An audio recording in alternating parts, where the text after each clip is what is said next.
Me Sunita Burkar cooking with Sunita Burkar मध्ये तुम्हा सर्वांचं खूप खूप स्वागत आहे।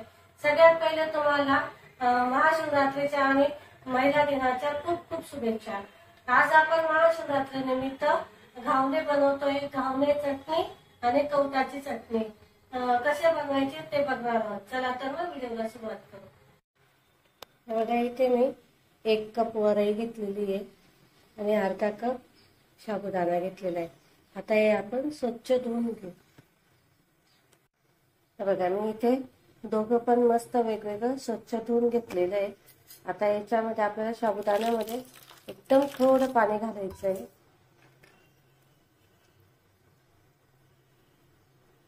तसंच तुम्ही वरईमध्ये थोडं जास्त पाणी घातलं तरी चालतं।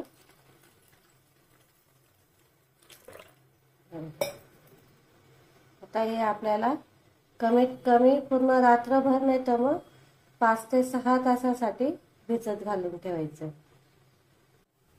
हे बघा इथे आपली बगर आणि साबुदाणा बघा मस्त भिजलेला आहे। साबुदाणा पण गरम झालेला आहे चांगला, बगर पण चांगली भिजलेली आहे।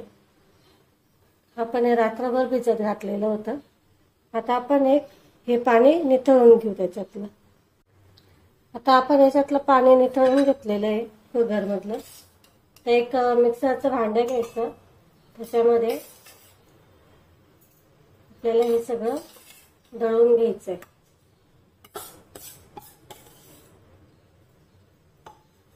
अजिबात पाणी ठेवायचं नाहीये। साबुदाणा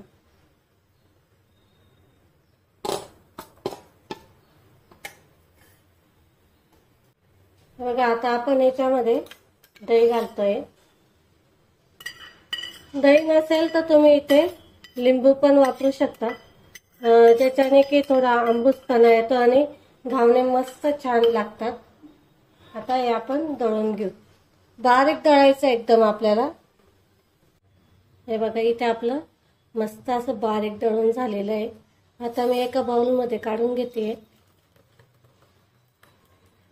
याचे तुम्ही पाहिजे तर डोसे पण करू शकतात, याचे डोसे करू शकतात। आता आपण याच्यामध्ये पाणी घालून सरसरीत असं बॅटर बनवून घेऊ। थोडं पाणी पहिले भांड्यात टाकून घ्यायचं, म्हणजे जे खाली पीठ बसलेलं असेल ना ते निघून जातं।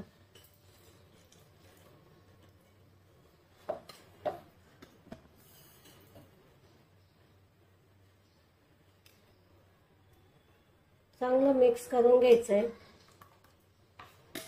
आपण जसे घावणे बनवतो ना, घावण्याला कसं करतो एकदम सेम प्रोसेस आहे, तसंच करायचंय।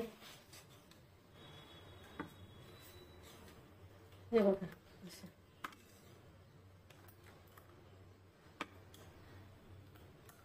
तर आपण याच्यामध्ये मीठ टाकू।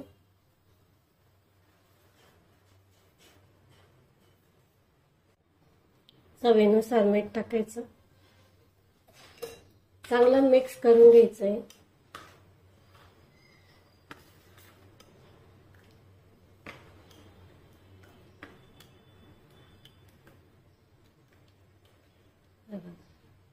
मस्त असं आपलं बॅटर बनवून तयार झालेलं आहे। आता आपण चटणी बनवून घेऊ। तर आपण इथे दही घेतोय, 1 पाव दही घेतलेलं आहे मी।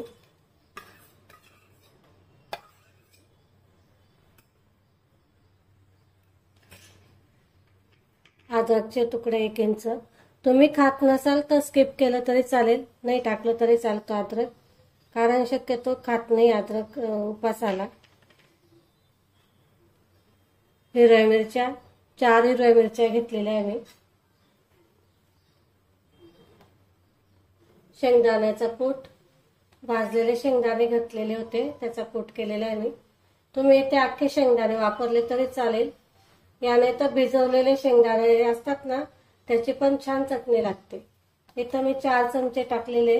आता हे आपण मिक्सरला बारीक करून घेऊ। हे बघा इथे आपली चटणी बनवून तयार झालेली आहे। तर हे आपण बाउल मध्ये काढून घ्यायची।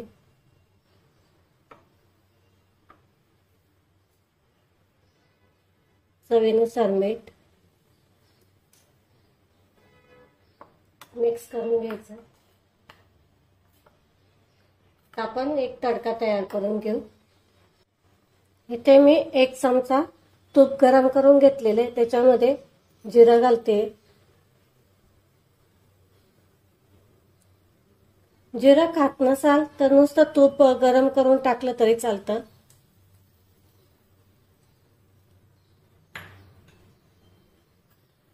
मिक्स करून घेऊ. हे बघा आपली चटणी पण तयार झालेली. इथे तवा थोडासा तापलेला आहे माझा, तर आपण याच्यावर तेल टाकून घेऊ. थोडंसं तेल टाकायचंय. त्यानंतर पेपरने चांगलं कोट करून घ्यायचं आहे. म्हणजे काय होतं की जे आपण घावण बनवणार त्याला त्याचा कलर येणार नाही, छान असे पांढरे येतात. ही प्रोसेस केल्यामुळे काय होतं की घावणे याला चिपकत नाही.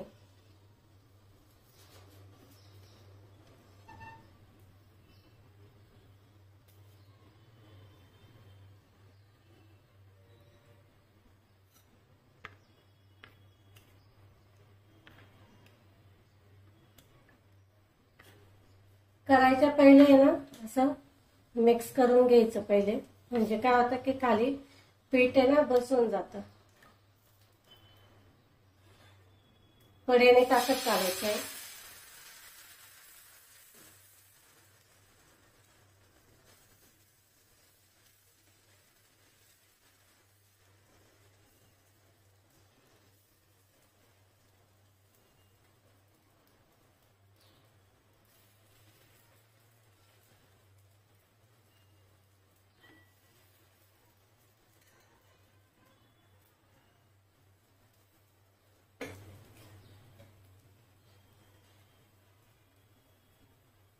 त्याच्यावर आपण झाकण ठेवू 1-5 मिनिटासाठी, कारण आपण याच्यात भगर टाकलेली आहे, त्यामुळे भगरेचं काय होतं की तुकडे पडतात. मग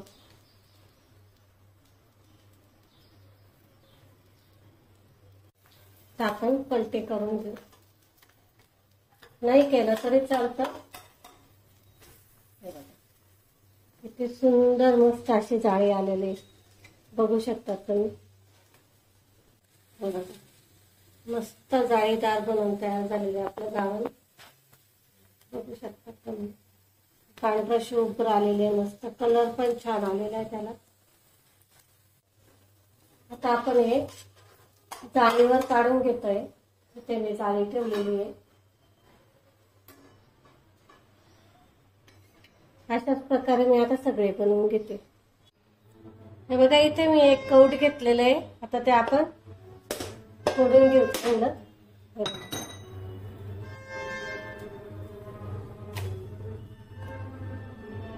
असं असतं कौट बघा.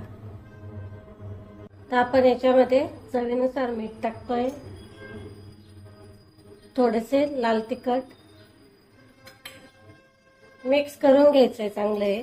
तर आपण याच्यामध्ये गुळ घालतोय.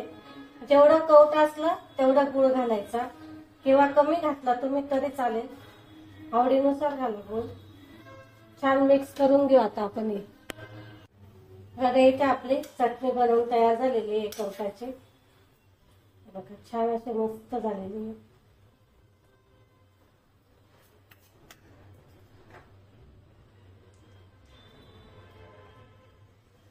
हे बघा आपली कौटाची चटणी तयार झालेली आहे. बघा इथे मस्त असे मऊसूत आपले घावणे बनवून तयार झालेले ते. त्याचबरोबर आपण चटणी बनवलेली आहे, उपासाची चटणी आहे, आणि कौट आहे, कौटाची चटणी पण बनवलेली आहे आपण. खूप छान अशी टेस्टी लागते ही कौटाची चटणी पण.